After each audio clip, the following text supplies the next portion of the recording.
So, ladies and gentlemen, welcome and thank you very much for joining and tuning in to the very first USS podcast. I'm your host, Rylan, and I'm joined today by Dr. Kenneth Scerri, who will be explaining his role both within university and within the Erasmus program for your enjoyment. So, Dr. Kenneth, thank you very much for coming and for accepting our invitation. I'll do my best to make it enjoyable. I don't know, but we'll try our best. Since today's interview is regarding Erasmus opportunities, one of my roles as an academic at the university is an administrative role, and I have now for about the last 9 years been the Erasmus coordinator for the Faculty of Engineering. That is, I'm the contact point for the students on academic matters when it comes to Erasmus mobilities, mostly focusing on mobilities for studies. Perfect, thank you. So when it comes to student interactions then, how do you see the importance of students interacting with you, asking questions? So most of our students would be new to Erasmus opportunities, although there are Erasmus opportunities even at sixth form, though maybe are not advertised enough as they should be. Typically, students first encounter Erasmus opportunity while at the University of Malta. There are two types of Erasmus opportunities. There is internships and the Erasmus mobilities for studies. Okay. Most of our students participate in mobility for studies. That is when our students go for a semester of their studies abroad at one of our partner universities instead of doing that semester of studies at the University of Malta. And I think that's the main topic of conversation today. But I would like to make people aware that there is another modality for Erasmus opportunities, which is always available for our students, which are internships. Okay. Students can choose to go and do an internship abroad. They need to get their own internship. So if you find a company abroad, let's say during summer, is willing to employ you for a work opportunity, then a student can get extra funding through Erasmus funding for that mobility. And that is referred to as mobility for internships. Our students are entitled to both, and any university student during the 4 years, or for engineering students it's 4 years, during the 4 years at the University of Malta, they are eligible for 1 full year of Erasmus mobility. Be it mobility for studies, where they go and do 1 semester of their studies abroad, or being internships in 1, 2, or 3 internships. As long as they don't exceed that full year of mobility, they can go and spend multiple mobilities abroad. Okay, and how do you see the split between the amount of students who go during semester time and those who go for the summer opportunity? Among our undergrad is predominantly mobility for studies. Okay. Within our postgrad students, it is predominantly internships. So our undergrads typically go and do 1 semester where they're doing study units instead of doing study units here, while most of our research students go on internships. So typically the split is that between undergrad and masters. Though I would like to see more students doing internships during the undergrad. It's a great opportunity. Most of our students do get internships locally. Maybe we need to do a better job of advertising the possibility of doing internships abroad, and that's where something like this podcast comes very helpful. And that's where you, the fine ladies and gentlemen watching at home, come into play. So for the people watching, how would the prerequisites vary depending on whether they want to go for the summer opportunity or for the semester time? So for the semester, which is the mobility for studies, then the Faculty of Engineering, as all other faculties, have a mobility semester. And that mobility semester is the first semester of third year. So students need during their second year, usually the applications open at the beginning of November of each year, closing end of January of the following year. So you have those 2 months window where you apply for either mobilities.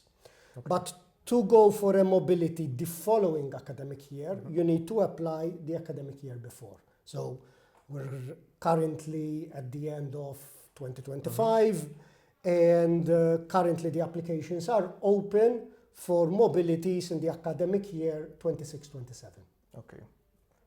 So for students who now want to go on internships next summer, sorry, not next summer, but the summer after, then they need to also apply now. So that's why they tend to be more used by our research student, especially PhD student, because it needs to be planned well ahead. And the process involves, first there is this initial application. Okay. For our mobility students, mobility by studies, all applications are online through a Google form offered by the International Office. And then students are graded based on their results, and they're placed in order based on their grades. And the number of placements and funding that we have is used on the students that that are top of this, slowly giving the other placements to students further down the list. Once the placements are assigned, the students get notified. This is usually end of March, and asked if they're still interested. This is when students need to take a proper commitment if they're going to go or not. And if they're still interested, then the university will nominate them to that university, to one of our partner university. From there, they'll receive information from our partner universities and some paperwork to fill. Perfect. So I know we touched on this briefly, but so when they're going to apply, the people at home, would they have a set criteria that they must meet before applying? Is there like an eligibility sort of baseline which they need to aim for? Yes, so all faculties have typically a threshold of a minimum grade that the faculty would like to see to be nominated for Erasmus. The threshold within the Faculty of Engineering is 65. So students up to their third semester, so up to second year, first semester, they need a total average which exceeds 65%. Okay. On top of that, because of timing with the semester resits and so on, the students must have no resits during that summer prior to their mobility. So in their second year, students should have no resits in September to be able to go on mobility. There's a very simple reason for that. Most of our partners start their semester at the beginning of September. Okay. And they cannot be at the partner university to start their third year if they're still here doing their resits in September. So unfortunately, we need to also impose that rule that students should not have resits during summer to be able to go on mobility during the first semester. Of course. So when we talk about mobility, obviously it's quite an exciting thing going abroad and everything. When it comes to actually selecting university, how does that work within our specific faculty? So within the Faculty of Engineering on our website, within the area for information for our students, there is a tab for Erasmus information, and there is an updated list of program of studies by partner university and by stream. Okay. In third year, since our mobility students are third year students, in third year we have 4 streams effectively. We have 1 electrical stream for our EE students, electrical and electronic students, and 3 streams for our, let's say, mechanical students. Okay. So by stream, there is a number of partner universities where we have a program of studies for the subjects at that university which match our particular subjects. So that list we update every year. We're trying to increase. So students need to double check our website. For electrical students, essentially they have no choice of a stream, right? All our electrical students are in one stream, so their program of studies for third year is fixed. For our mechanical students, in second year, they're all together, but in third year, they shift in one of three streams. So the students need to add, not necessarily at the point of applying, I would say, have chosen their stream for mechanical, because they have to choose a partner university where there are the same subjects, or at least a number of subjects which are similar to the subjects they would be doing in their third year. And since these subjects locally change by stream, they have to somewhat, at least partially, commit to a stream. I say partially because if then they change their mind and they're assigned to a university where they don't have the opportunity to move streams, then unfortunately they will have to resign from mobility, because for their different stream there are the subjects in the university that they would have chosen. We have currently one university that serves well all mechanical streams and also our electrical students, which is University College Dublin. But unfortunately, all other partner universities are either for one or two streams, and they don't service all our four streams. So University College Dublin is currently a very safe choice if you're unsure about the mechanical stream that you're gonna choose. We hope to have more partner universities in the future that can service all streams, but before applying, towards the end of January, hopefully our mechanical students have a clear stream in mind, and therefore they can make an informed choice of the partner university that service their particular stream. Perfect. So when you mentioned, when you touched on resigning from the mobility program, because obviously resignation is quite a big word, maybe they want some clarification. So how would that impact then local studies?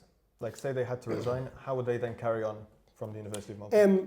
This is just in the rare case, which I think so far has never happened, where a student has not gone on mobility yet, right? So has applied to go to, let's say, Limerick, because he thought he was gonna choose thermofluids, and in January he applied for Limerick. He has been assigned Limerick, but then in, let's say, April, May, decides, okay, I don't want to do the thermofluid stream, I want to go in the material stream. And unfortunately, the subjects done by the material students in third year are not available at Limerick, because it's not an area of research at Limerick. So in that case, the student cannot, they've already been nominated to that university, so they cannot shift back to University College Dublin, for example, where they can go with multiple stream. So at that point, but this is only in that rare case where they thought they were going to take that stream and they wish to change this stream, they just inform our international office at the University of Malta that they will be resigning for their mobility. It's not a big deal, it's not a big issue, it's not a big problem. The only problem it causes is that since they were nominated to Limerick, and for example at Limerick, since we're using the Limerick example, we have 4 placements per year available to the University of Malta. 1 placement would have been given to that student. So now instead of having 4 students going to Limerick, we're going to have 3. So if you resign so late in the day, then we cannot reassign that money to somebody else, and we end up essentially losing a placement. Of course. If it happens, and sometimes it happens, right? Sometimes there are circumstances where last minute a student cannot go, and that's fair, and that happens, and that's absolutely not a problem.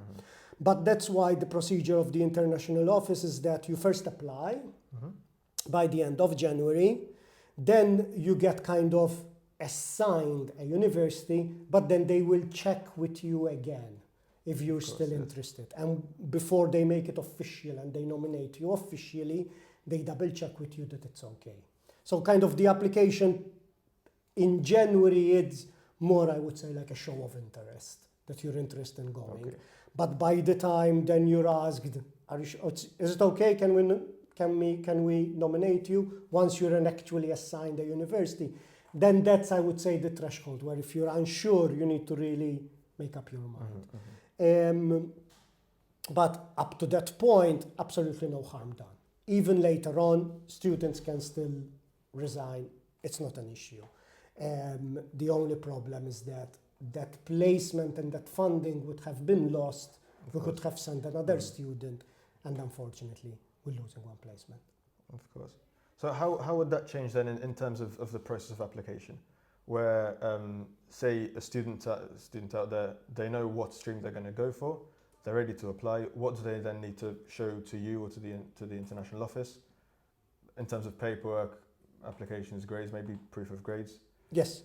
So no proof of grades and so on, because this is done through the faculty office and they have all that information. So that we check internally. Essentially, if you're nominated and so on, you've passed these thresholds. We know if you have resits and so on. So those we check internally. There is some paperwork that it's required. So for example, you need to take an insurance, like a travel insurance while you're abroad. This is done by the student? The student, yes. Okay. So the international office, once you get nominated, the international office will send you a list of like a checklist of paperwork they will require. And it will include things like this. For example, proof of insurance, some paperwork that you need to fill with the program of studies. So essentially what you would have been taking if you were a student at the University of Malta and what you're taking as subjects to replace while you're abroad. And that information you essentially copy from the lists we have available for our students online on the students' information website under the Erasmus heading. So you fill some paperwork as advised by the international office. There's also, for example, a bank form. You will receive a certain amount of money for your mobility, and the university need an IBAN. Right, for example, where to transfer the money from. So there's a few administrative forms that the international office will guide you. But these are all forms that need to go to the international office, right? The faculties adds no extra paperwork that's required. So this is not necessarily to you that they need to go to these paperwork, it's to the international office? Yes. So you will receive an email with the paperwork required by the international office and the deadline by which they will need it, which typically is around midsummer. They ask it, they make it very clear that, for example, they will want this paperwork by early July, mid-July or something like that. It changes a little bit every year. The reason is this: if they receive it by that day, then they can make sure that you receive your funding before you leave. Of course. If you delay in supplying this paperwork, then they cannot guarantee anymore that you receive your funding before you go, and you might receive it a week or two inside your mobility. Once you've already arrived in Yes. So ideally, you meet their deadline, not that if you don't meet deadline, they will not find you. They're very, very reasonable. But the longer you delay, then they cannot guarantee anymore that the transfer will be done on time for you to have the extra funds that you might need, to pay for your accommodation, to pay for your flights and things like that. So, they'll send you this email with a deadline and the few PDFs and Google Forms that they need for you to fill and to send back to them. And if you do this by this deadline, then they guarantee that you get the funding on time.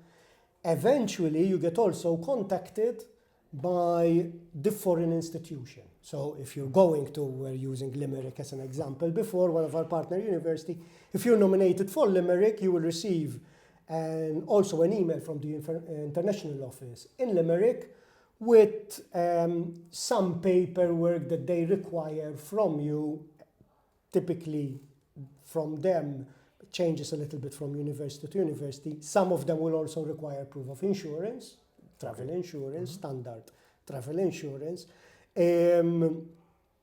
But mostly the only thing that they would require is, again, your program of studies. So what subjects you intend to take while there. And again, I repeat, that information is all available on our website based on your university that you choose. For all our partner universities, you have the list of subjects that we want you to take while there.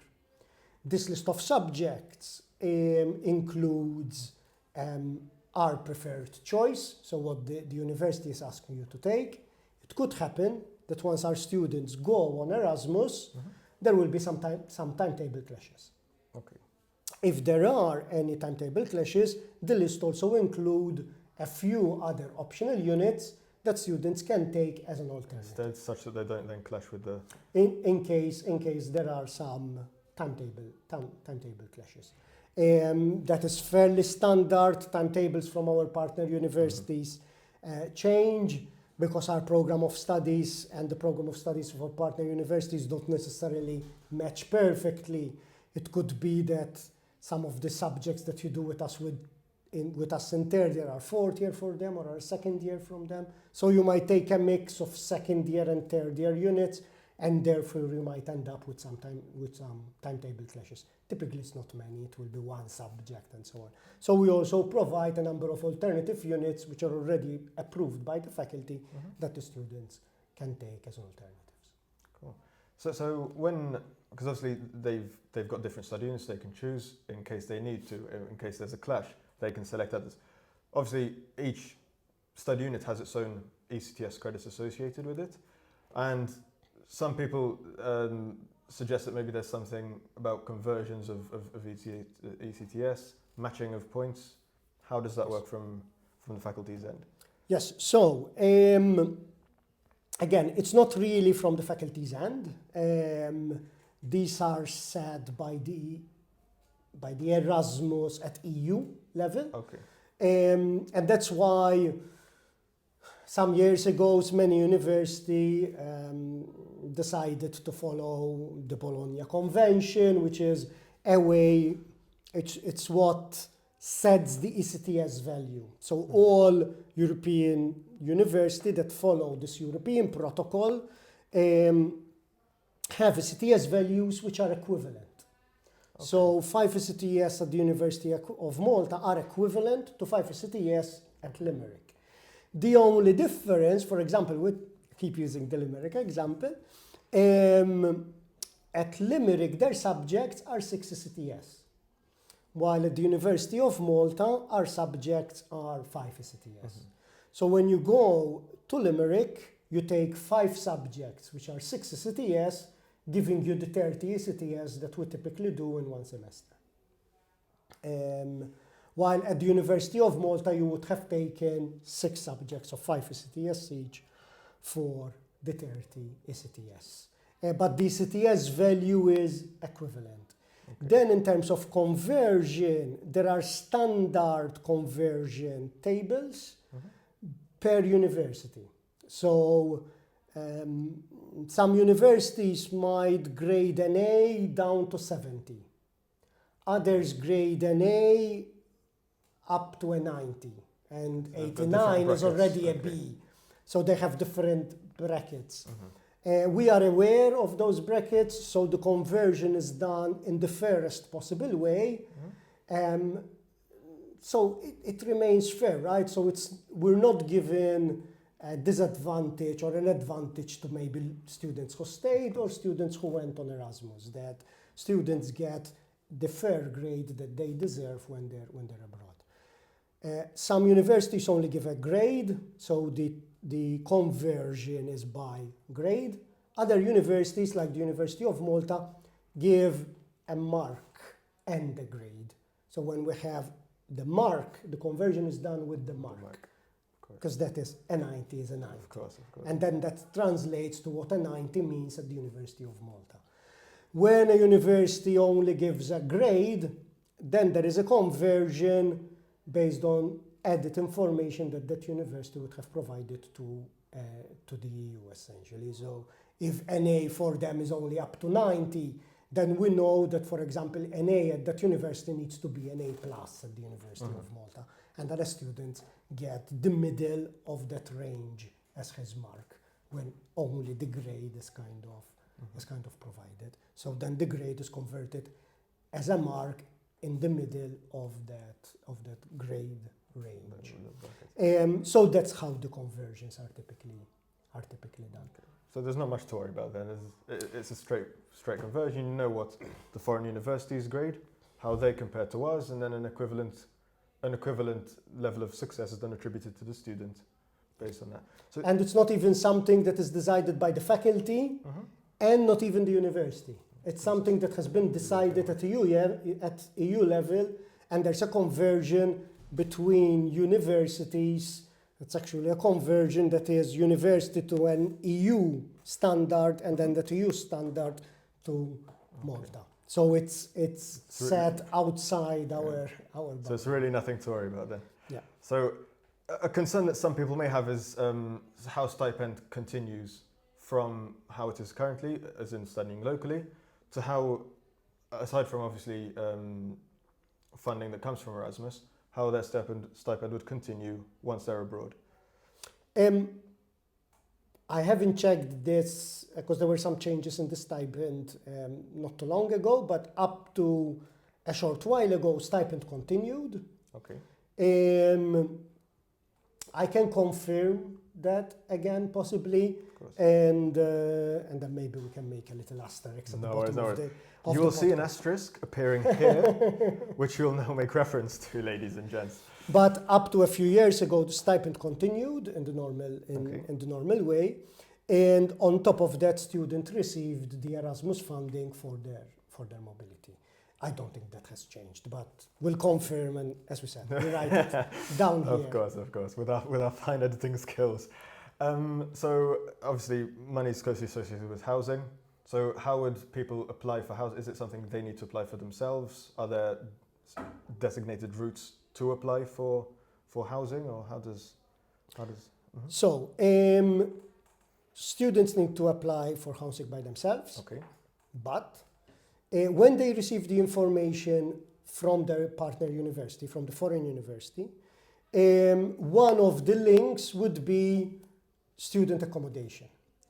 All universities run something equivalent, let's say, to our campus hub, which is private, but you can apply to it through university, which usually has the advantage of being restricted to students and typically within a good reach, easy to reach, lecture rooms and campus itself and so on and so forth.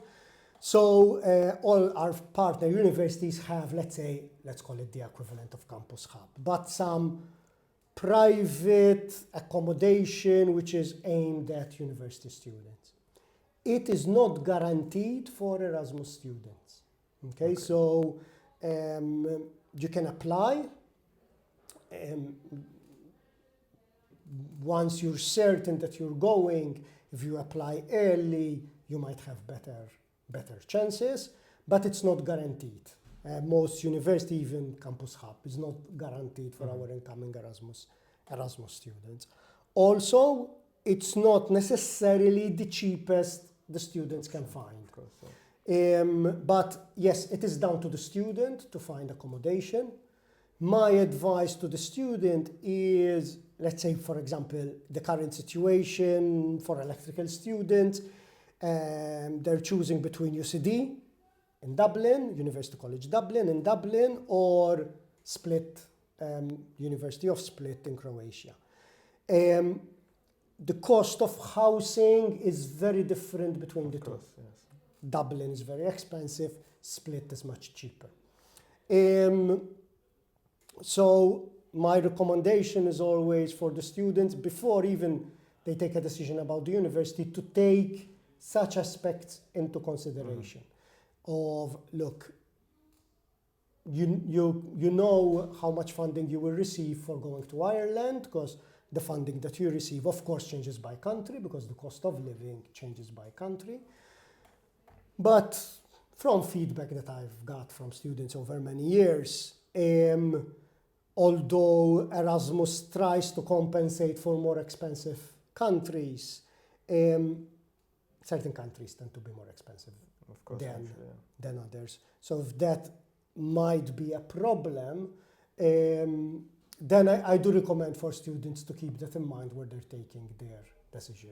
But to maybe get back to your original question, yes, it is the student's responsibility to get housing.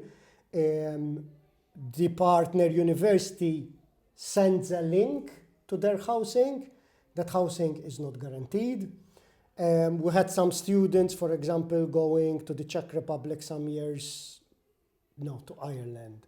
Last year, 3 of them applied, 2 of them got the housing, 1 didn't.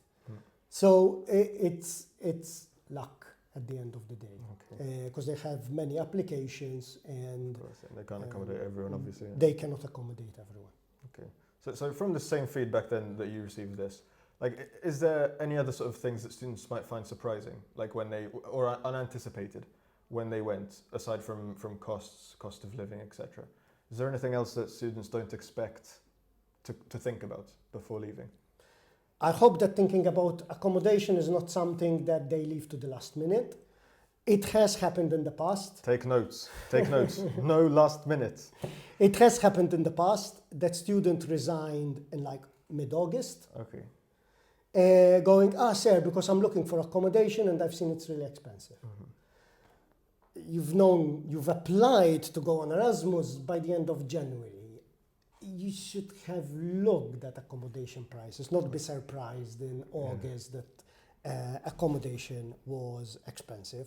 This is rare. Most of our students, as I say, the vast majority.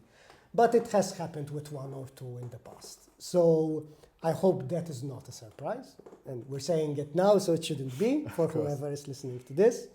But I think another thing that tends to really surprise our students is the method of tuition in our partner university might not necessarily follow our structure.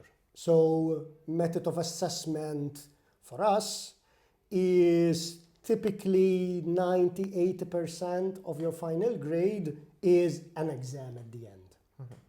So you slowly build up to those 2 hours, which are make or break, right? I don't like. It's not something that I enjoyed as a student, and it's something that I try to move away from. Most of our partner universities don't do that. Okay. So there is more continuous assessment throughout the semester. Maybe you find yourself that you have more continuous deadlines, but the deadlines are for smaller tasks, maybe a little bit more hands-on tasks, or at least I think many of our partner universities will also give more credit to assignments and so on. And if they have an exam, the exam is only 30% of the final grade. So quite a big jump then compared to what they'd expect. Yes. Okay. So also, for example, one of our partners, which is very successful, University College Dublin, where I think this year we have 6 students this semester at University College Dublin, 3 electricals and 3 mechanicals. And they have midterms, which carry, I think, 30% of the final grade. So the semester starts beginning of September, and mid-November they have like midterm tests, and mid-October, late October they have some midterm tests, and then they have their finals mid-December, and they finish before Christmas. In fact, students who go to UCD for their Erasmus mobility come back done, having finished the semester before Christmas, and then they don't return because at the beginning of January, University College Dublin starts the second semester. So they're a month ahead of us. They start a month earlier, they end a month earlier. So they end before Christmas. So they have midterms in October, and then they have smaller again, the other half of the syllabus essentially, in December before Christmas. But then you're done for Christmas, and for once, you're not spending the Christmas holiday studying because you're absolutely done, which is a nice benefit of the semester being done like that. Obviously, it's a much colder country, so probably that's where it's coming from. So I think a big difference, and something that surprises our students, is not just the midterm, because together with the midterm, I would say it's a little bit, most of the subjects will be more assignment-based, more project-based.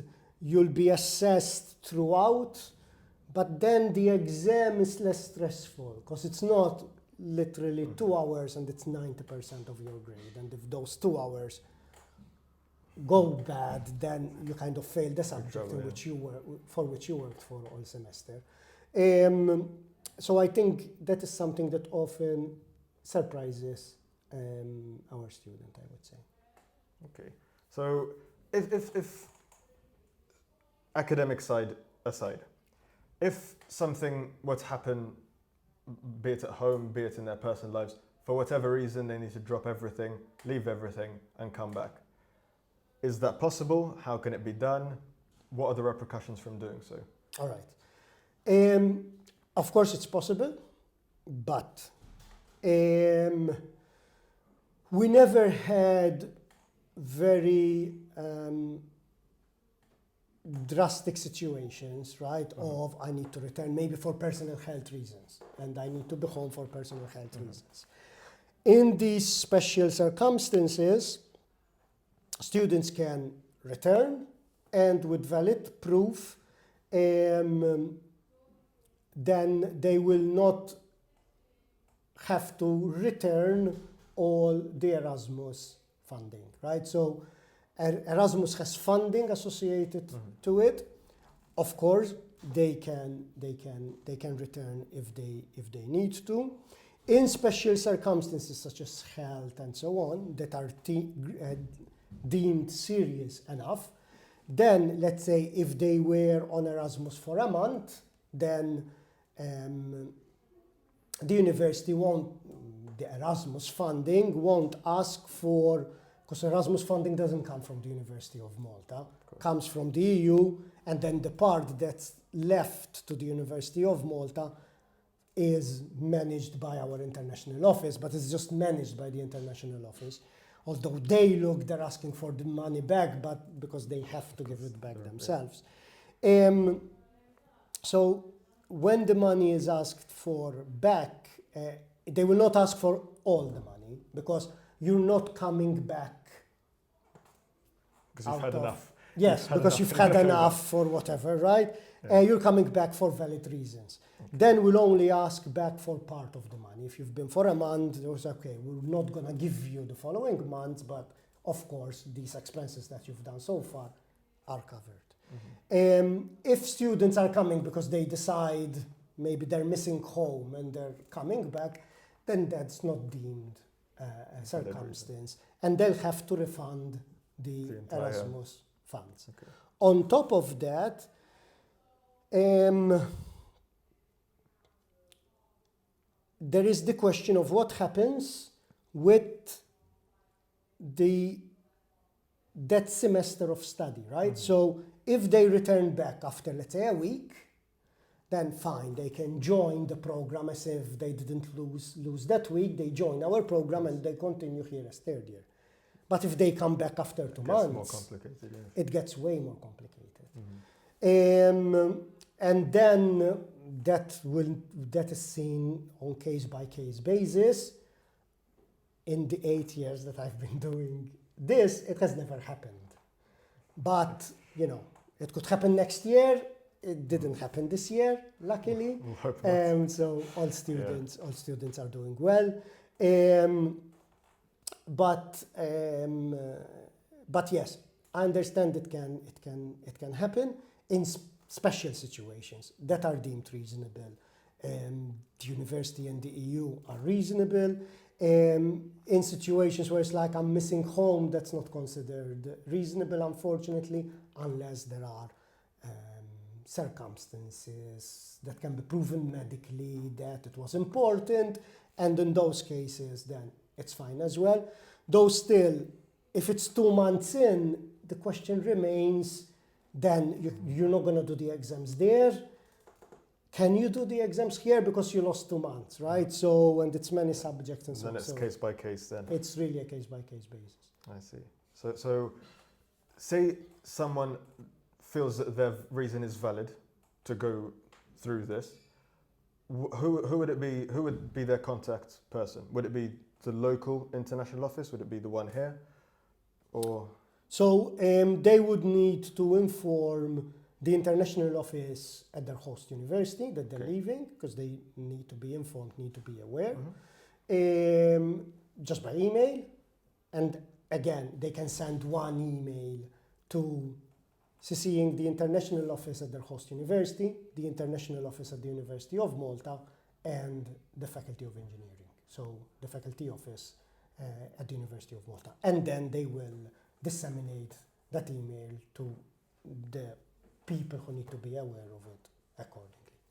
see, okay. So people who want to go for this opportunity, who rightly so, in my opinion, should take up these Erasmus opportunities. What are the documents they should prepare? Obviously, you mentioned things like insurance, the list of documents provided by the international office. Is that list all-encompassing, or are there things maybe that aren't on that list that would be suitable for them to have anyway? No, I think that list is complete. They will receive the information from the international office, our international office, and the partner university. And again, that should be it. Okay. So if students have any further questions then on Erasmus, on the program, locally, internationally, what can they do? Who can they ask? Who can they go to? All right. So when it comes to questions regarding, let's say, procedures, then ideally they either talk to our international office, or they can email erasmus@um.edu.mt with Erasmus questions regarding deadlines, paperwork required, and so on. That's those questions go to the international office. When it comes to subject, study units, program of studies, and things related to their engineering career, engineering study program, then they can go on our website. For each stream, we have an advisor. So within the student's information on the Erasmus page, there is a contact point for each stream. For the electricals, it's myself at the moment, but there are also other academics for the other streams. So when it comes to engineering-related questions, also, for example, I'm considering this partner with this partner, which would they recommend, and so on. Such questions I would really address to our academic advisors. Okay. So they might change from year to year because of sabbatical and so on. So better to look on that website. And then they'll have a way forward. They have the information. Thank you very much. Pleasure. Thank you. I hope we answered all the questions. If you do have any questions, as Dr. Scerri said, make sure to find your designated person on the website, contact them. They'll be more than happy, I'm sure, to answer your questions. For this year, Kenneth.Scerri@um.edu.mt gets them to me, but if you're watching this in 2030, who knows who's the Erasmus coordinator by then? Of course. Well, in which case, we'll leave the people back to drive their flying cars back home. And thank you very much for your time. Pleasure. It's been an honor and a privilege. On behalf of UAS, thank you very much. Pleasure. Thank you. Good luck. Thank you.